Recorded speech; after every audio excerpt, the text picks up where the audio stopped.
नमस्कार दोस्तों, आज 2 नवंबर है और आज के द हिंदू में क्या और क्यों पढ़ें इसे लेके हम फिर से हाजिर हैं। आज जो सबसे पहली न्यूज़ है, अक्टूबर gross GST, goods service tax, है ना। ग्रोस का मतलब होता है इसमें अभी बहुत सारे कुछ घटाया बढ़ाया जाएगा। ग्रोस का मतलब होता है एक पूरा का पूरा हमने सारा जीएसटी जो कलेक्शन हुआ है वो कहाँ तक पहुँच गया, 1.72 लाख करोड़, 1.72 लाख करोड़ तक पहुँच गया है। ये अच्छी बात है। जब भी टैक्स सिस्टम अच्छा होता है और टैक्स कलेक्शन बढ़ता है तो वेलफेयर जो स्कीम्स होती हैं, कल्याणकारी जो योजनाएं होती हैं, वो अधिक मात्रा में लागू हो जाती हैं, है ना। तो ये आपको देखना है। और इसमें the 30.4 revenue growth marks as sharpest year on year uptick since December 2022 and breaks a 3-month streak of declaration. तो ये क्या होता है कि कभी कम कभी ज़्यादा और इस तरीके से होता है कि हम धीरे धीरे ऊपर की ओर बढ़ रहे हैं और 1.5 के करीब में लगभग आ रहे हैं, है ना। आप देखेंगे तो लगभग 1.5 के ऊपर ही चल रहे हैं। अब 1.5 के नीचे नहीं, 1.5 लाख करोड़ से हम ऊपर चल रहे हैं, नीचे नहीं चल रहे हैं। तो जितना रेवेन्यू आएगा उसके हिसाब से वेलफेयर स्कीम्स या कल्याणकारी योजनाओं लगाई जाएंगी। अब यहाँ पे आपको देखना है कि कहाँ कहाँ से आ रही हैं, किन किन क्षेत्रों से ये चीज़ें आ रही हैं, इसके बारे में डिटेल आपको यहाँ पे देखना है। इसके बाद एक न्यूज़ है, IIT Delhi student ends life third case in 3 months। अब एक बात समझिए कि BTech final year student of IIT Delhi died by suicide at his home in south west Delhi Shahdara on Tuesday. अब एक समझिए कि ऐसे इंस्टीट्यूट जहाँ पे एडमिशन लेने के लिए भी किसी का सपना होता है, किसी बच्चे का, वहाँ का बच्चा सुसाइड अटेम्प्ट कर रहा है या सुसाइड कर रहा है, इसका मतलब क्या है कि कहीं ना कहीं हमारी शिक्षा व्यवस्था या दबाव की शिक्षा व्यवस्था या हमारे समाज का जो ताना बाना है वो कहीं ना कहीं हम कमज़ोर हो रहा है या कहीं ना कहीं हम चूक रहे हैं, जिसके कारण से बच्चे ऐसा कर रहे हैं, या फिर हम दबाव बहुत ज़्यादा बना रहे हैं, इस तरीके की चीज़ें। आपको ये देखना है कि जो एग्ज़ाम है या जो हम एग्ज़ाम दे रहे हैं वो ये पूरे लाइफ में एक पार्ट है। ये लाइफ नहीं है, एक लाइफ का एक पार्ट है और हम इस पार्ट को जीना है, हम इस पार्ट में पार होना एक पड़ाव है। जैसे आप ये समझो कि अभी आईएएस की तैयारी कर रहे हो, आप आईएएस बन गए, उसके बाद दूसरी लाइफ शुरू हो जाएगी, शादी होगा, ब्याह, बच्चे बाल, है ना। उसके बाद उसकी पढ़ाई लिखाई और अपने ड्रीम होम या जो भी चीज़ें, तो वो चीज़ें जो ये जो नौकरी है या जो इसके लिए तुम कर रहे हो, ये एक पार्ट है जो जीवन जीने का साधन बनेगा, जरिया बनेगा। ये आपको ध्यान में रखना है।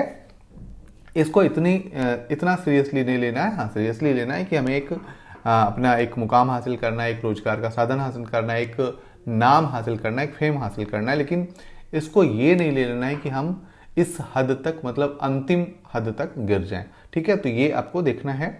इसके बाद जो हमें देखना है वो पेज नंबर 6 पे चलते हैं। और पेज नंबर 6 पे क्या है, पेज नंबर 6 पे एक एडिटोरियल पढ़ना है और उसमें पढ़ना क्या है, impacting a women freedoms to reproductive choice, है ना। जो रिप्रोडक्टिव है, जन्म देने का जो वो है, उसी पे क्या इम्पैक्ट कर रहा है, उस वुमेन्स के फ्रीडम को कैसे इम्पैक्ट कर रहा है, इसी पे बात की गई है। On October 16 in X versus Union of India, the Supreme Court India declined permission to women who was seeking terminate 26-week long pregnancy। 26 साल के लंबे जो प्रेगनेंसी था, गर्भ था, उसको गिराने से मना कर दिया है। कौन मना कर दिया? तो चंद्रचूड़। उन्होंने कहा है कि एक 26 सप्ताह का जो भ्रूण होता है या प्रेगनेंसी होता है, वो एक बच्चा बन चुका होता है, हम उसको मारने की इजाज़त तुमको नहीं दे सकते हैं। इसी पे एक चर्चा की गई है कि जो वेमेन का जो रिप्रोडक्टिव सिस्टम है वो कितना उसके आज़ादी को इफेक्ट करता है, इसके बारे में बात की गई है, तो आप इसको देख सकते हैं। इसके बाद है AI and the issue of human centricity in copyright law. ठीक है, अब एआई जो है अभी आपने देखा होगा कंटेंट जनरेट करता है, कंटेंट आपका जनरेट करता है। कंटेंट जनरेट करने में आप यदि कोई किताब लिखते हो, आप कोई बुक लिखते हो, तो उसका क्या करते हो, उसका कॉपीराइट बनाते हो, है ना। कॉपीराइट बनाते हो, और जब कॉपीराइट बनाते हो तो वो कोई भी कॉपी नहीं कर पाएगा। लेकिन जब एआई कोई कंटेंट लिखता है, एआई कोई बुक लिखेगा, उसका कॉपीराइट क्या होगा, इसी पे थोड़ी बात की गई है, तो आप इसको पढ़ सकते हैं। इसके बाद जो है virtue of learning, blueprint to develop India by 2047 must factor the critical governance reforms, है ना। तो गवर्नेंस रिफॉर्म्स क्या क्या चीज़ें चाहिए उसके बारे में बात की गई है, और क्या क्या किया गया है, फ्यूचर में हम क्या क्या करने वाले हैं, या इस तरीके की चीज़ें क्या होंगी, इसके बारे में थोड़ी बात की गई कि 2047 तक जो हम एक स्वर्णिम भारत की कल्पना कर रहे हैं, तो इसके लिए अमृत महोत्सव जो चल रहा है, और उससे हम जो एक स्वर्णिम भारत की कल्पना 2047 तक हम की एक बहुत ही अच्छा देश बना लेंगे, इसके लिए क्या क्या चीज़ें चाहिए इसके बारे में बात की गई है, तो आप इसको देख सकते हैं। इसके बाद जो हमें देखना है वो पेज नंबर 7 पे देखना है। पेज नंबर 7 पे क्या देखना है, parties non income rise despite electoral bonds. अभी सुप्रीम कोर्ट ने कहा है कि यदि ऐसा है कि पता ही नहीं चल रहा कि कौन से पार्टी को लेना, तो इसी पे एक जो इलेक्टोरल बॉन्ड्स है उस पर डिटेल हो गई। तो आपको कुछ नहीं देखना है, उस विवाद पे नहीं पढ़ना है, आपको सिर्फ और सिर्फ इलेक्टोरल बॉन्ड्स के बारे में थोड़ी जानकारी हासिल करनी, बाकी छोड़ दीजिए। ये एक तरीके से राजनीतिक मुद्दा बन जाता है, तो फिर आपको इसको नहीं टच करें तो बढ़िया है।